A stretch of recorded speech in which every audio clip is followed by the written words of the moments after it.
তোমার বন্ধুর মাধ্যমে, তোমার গার্লফ্রেন্ডের মাধ্যমে, তোমার বয়ফ্রেন্ডের মাধ্যমে যে অনৈতিক কর্মকাণ্ডে তুমি লিপ্ত হচ্ছ, এগুলো কি ধর্ষণ নয়?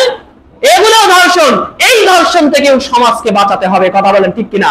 তোমার স্ত্রী আছে তবুও তুমি জিনা করতেছো, তোমার স্বামী আছে তবুও তুমি জিনা করতেছো। মহান রব্বুল আলামিনের বিধান হলো একে সরাসরি পাথর মেরে হত্যা করে দাও।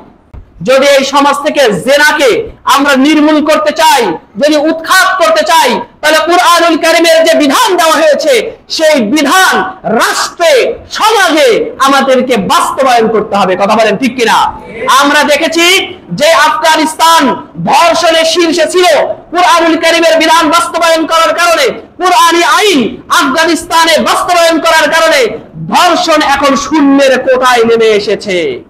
সম্মানিত ভাইরা আমার, আমরা যদি আমাদের দেশকে ধর্ষণের শূন্যের কোটায় যদি নামিয়ে আনতে চাই, তাহলে কুরআনী অনুশাসন দরকার। ফেসবুক খোলেন, ইউটিউব খোলেন, বিভিন্ন সংবাদ মাধ্যমে শুধুমাত্র দেখেন যে বাচ্চাদেরকে ধর্ষণ করা হচ্ছে, বাচ্চাদেরকে ধর্ষণ করা হইতেছে। সম্মানিত ভাইরা আমার, এই যে আমাদের নৈতিক চারিত্রিক যে অবক্ষয়, এটা কিসের থেকে এসেছে? আমরা ইসলামের প্রতি আমাদের অনীহা। আমরা সব সময় মোবাইল পেলেই নেকেড ফিল্ম গুলো দেখে থাকি। আমরা মোবাইল পেলেই আমরা ফাহিশা বিভিন্ন কার্যকলাপ আমরা মোবাইলের মাধ্যমে করে থাকি। সম্মানিত ভাইরা, যদি আল্লাহ তাআলার উপরে আমাদের ইয়াকিন না থাকে, আল্লাহ তাআলার উপর যদি আমাদের যদি বিশ্বাস না থাকে, তখন সমাজে এইরকম অশ্লীল বেহায়াপনা এগুলো বাড়বেই। সম্মানিত ভাইরা, এর থেকে যদি আমরা বাঁচতে চাই, এই ফর্মুলা, বাঁচার ফর্মুলা কুরআনুল কারীম আমাদেরকে দিয়েছে কিনা বলেন? কুরআনুল কারীম আমাদেরকে দিয়েছে। এই ধর্ষণের হাত থেকে যদি আমরা দেশকে, যদি আমরা সমাজকে যদি বাঁচাতে চাই, তাহলে আসতে হবে কুরআনুল কারীমের ছায়াতলে। কথা বলেন ঠিক কিনা? আল্লাহ সুবহানাহু ওয়া তাআলা বলছেন, লা তাকরাবুজ জিনা ইন্নাহু কানা ফাহিশা, যে জিনার কাছাকাছিও যাবে না। আল্লাহর হুকুমটা কি বলেন তো? জিনার কাছাকাছিও যাবে না। আমরা মা বোনদেরকে বলতে চাই, অনেকে বোনেরা আছেন যাদের আছে ছেলে বন্ধু, আছে কিনা? সম্মানিত ভাইরা আমার, এগুলো সরাসরি জেনা না হলেও এটা হলো জেনার নিকটতম বিষয়।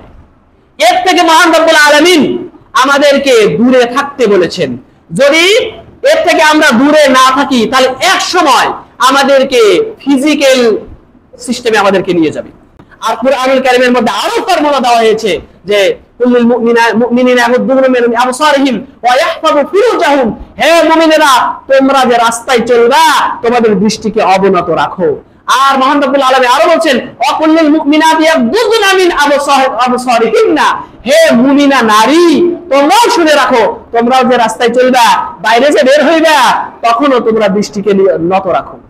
এবং আল্লাহ সুবহানাহু ওয়া তাআলা বলেন যে লালা তাবাররুজনা তাবাররুজাল জাহিলিয়াতিল উলা, পারতপক্ষে রাস্তায় বের হইও না, পারতপক্ষে বিভিন্ন পার্কে যাও না, তার যদি যাও তাহলে শালীন পোশাক পরে তারপরে যাও। সম্মানিত ভাইরা, তো আল্লাহ সুবহানাহু ওয়া তাআলার ফর্মুলা যখনই আমরা না মানব, এই সমাজে জিনা ব্যভিচার বাড়বে। যদি এরপরে কোনো নিকৃষ্ট কোনো পাপী জিনার মতো অপকর্ম যদি করে থাকে, আল্লাহ সুবহানাহু ওয়া তাআলা বলেন আয-যানিয়াতু ওয়াজ-যানি ফাজলিদু কুল্লা ওয়াহিদিন মিনহুমা মিআতা জালদা, যে প্রত্যেককে 100 করে দূররা লাগাও। প্রত্যেককে কত দূররা লাগাও? 100 দূররা লাগাও। আর বিবাহিত ব্যক্তি তুমি জিনা করো, তোমার স্ত্রী আছে তবুও তুমি জিনা করতেছো, তোমার স্বামী আছে তবুও তুমি জিনা করতেছো, মহান রব্বুল আলামিনের বিধান হলো একে সরাসরি পাথর মেরে হত্যা করে দাও। তাহলে এই ব্যবস্থা যদি আমরা আমাদের দেশে কায়েম করি, যদি সরকার যদি কায়েম করে, জেনা শূন্যের কোঠায় আসবে কি আসবে না? যদি এই সমাজ থেকে জেনাকে আমরা নির্মূল করতে চাই, যদি উৎখাত করতে চাই, তাহলে কুরআনুল কারীমের যে বিধান দেওয়া হয়েছে সেই বিধান রাষ্ট্রে, সমাজে আমাদেরকে বাস্তবায়ন করতে হবে। কথা বলেন ঠিক কিনা? আমরা দেখেছি যে আফগানিস্তান ধর্ষণের শীর্ষে ছিল, কুরআনুল কারীমের বিধান বাস্তবায়ন করার কারণে, কুরআনী আইন আফগানিস্তানে বাস্তবায়ন করার কারণে ধর্ষণ এখন শূন্যের কোটায় নেমে এসেছে।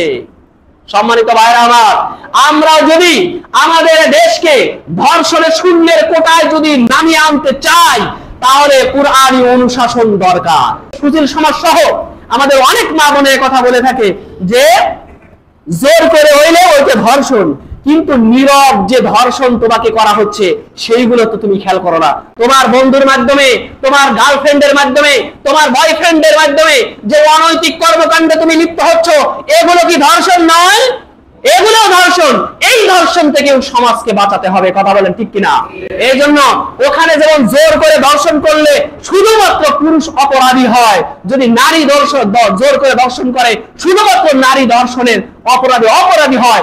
যদি উভয়ে সম্মতিক্রমে যদি ধর্ষণের শিকার হয়, পুরুষ যেমন অপরাধী হয় ঠিক তেমনি একই অপরাধী কিন্তু নারীও। সম্মানিত ভাইরা, এই জন্য উভয় ধর্ষক থেকে আমাদের নারী হোক পুরুষ হোক সবাইকে বাঁচতে হবে।